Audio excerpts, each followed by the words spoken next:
who are willing to work together. As you can see, we have the officials of the parish and this congregation, and also those who have been entrusted with this work by the congregation. And therefore, as we do it, we just remind ourselves that the JPRC is a mandated department that deals with the issues of justice, environment, and also peace and unity in the whole world. And we start from our area. It is theologically based well and biblically such, and therefore we offer the leadership so that men and women of God who have been elected will lead people as we do this noble work, as we govern our people that God has entrusted to us. Therefore, we equip members so that they will do that as we promote reconciliation, as we promote strengthening the governance, as we try to talk more of integrity, and above all, we promote democratic governance.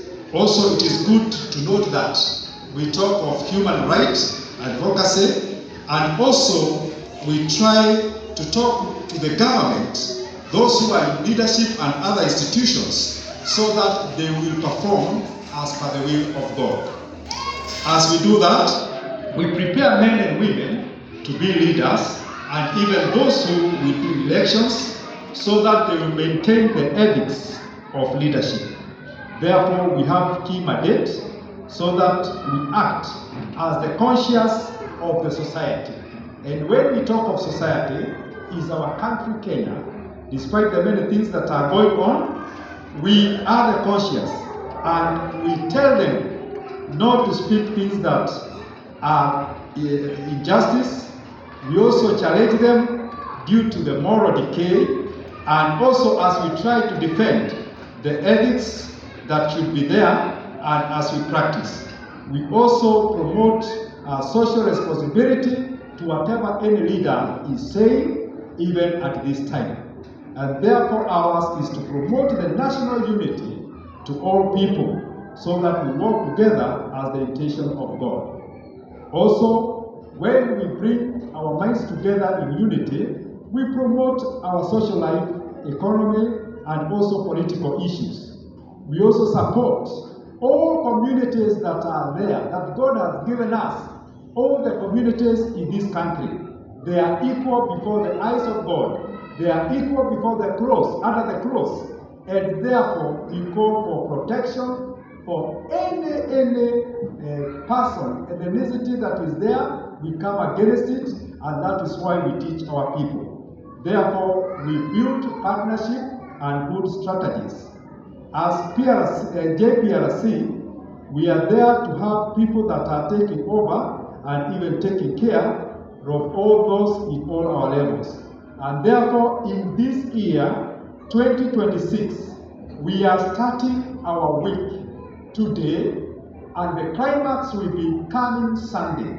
And therefore, our theme is a people of truth and integrity. The truth is known, and you cannot start to defend it. It defends itself. Integrity is the way you are at the daylight, be the same at night. That is the public and the private life.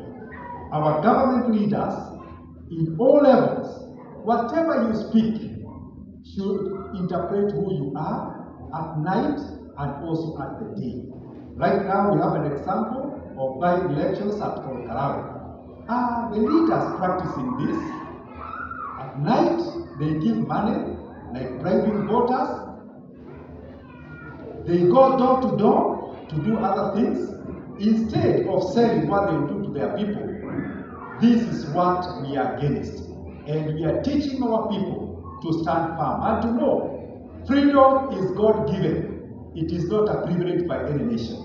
It is God-given. And therefore, as we launch this, it is good to know that we are pursuing justice, protecting vulnerable and living in unity.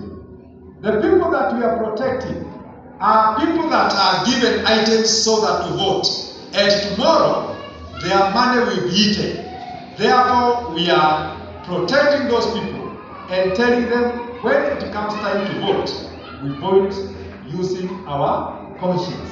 Because at the end of the day, God will ask us. And therefore, as it is referred in John chapter 8, verses that are there, the key one is that we will know the truth, and the truth shall set us free.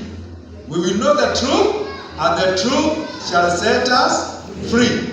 And therefore, we don't need to do anything else. It is just to know the truth. And the truth is Jesus Christ, our Lord, who is really guiding us. And therefore, as we launch this week, I'm going to mention three pillars as given by the JPRC. Truth as the foundation of freedom. John 8:32. The foundation is the truth. When we stand in the truth, we can die for it. Therefore, that is our advocacy. Point number 2, justice as a way of life. Micah 6 verse 8. Therefore, we need to do justice to each and every person, each and every culture, each and every region, and know that no region that belongs to anybody, all the regions belongs to God, because we are under the cross. Another pillar, number 3, is unity as our Christian witness. That is Ephesians 4 verse 3. As Christians, we are to tell people to be one as the body of our Lord Jesus Christ. Therefore, our responsibility is to tell the truth without compromising. We are there to walk in the integrity in our leadership, from our homes, from our institutions, our working place, and our local leadership, even the national level. The president must walk the talk so that all people will follow that example. Our honorable members, even in the county, we call for integrity. Also promote justice, peace, and reconciliation. Also, we promote the care of environment. Apart from that, we also advocate for ethical leadership and accountable governance. Whatever we have, let the wananchi know whatever is going on. So we are called upon to work together, and therefore, as brothers and sisters, JPRC is to teach people so that they will vote and get the right people as per the will of God. Not forgetting, it is taking a term of 5 years. And if a leader is not delivering, we have a right to remove them. To state that a term goes for 10 years, no. A term in Kenya's constitution is 5 years. If you do it better, we add you another 5 years. But we can root you up if you mess in the first term. Therefore, we are teaching people for justice so that we may work together. Finally, as JPRC, we have a declaration 2026. As a people of truth and integrity, we commit ourselves to pursuing justice, protecting the vulnerable, living in unity, and transforming our communities through the love, truth, and righteousness of Jesus Christ, our Lord and Savior. And we all say, Amen. When we know the truth, knowing the truth will set us, and therefore may God bless us. And now, in the name of God the Father, the Son, and the Holy Spirit, we want to launch this week as JPRC week, and I do it on behalf of the parish minister, Reverend Shem Gedenji, and all the taxation and the committee of the JPRC. In the name of God the Father, the Son, and the Holy Spirit. Amen.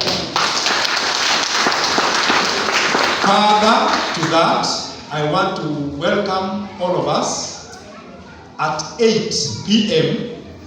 The moderator of the General Assembly, the Right Reverend Thegu Mutahi, Together with the director, Reverend Agola, we'll be launching the national level today, jioni.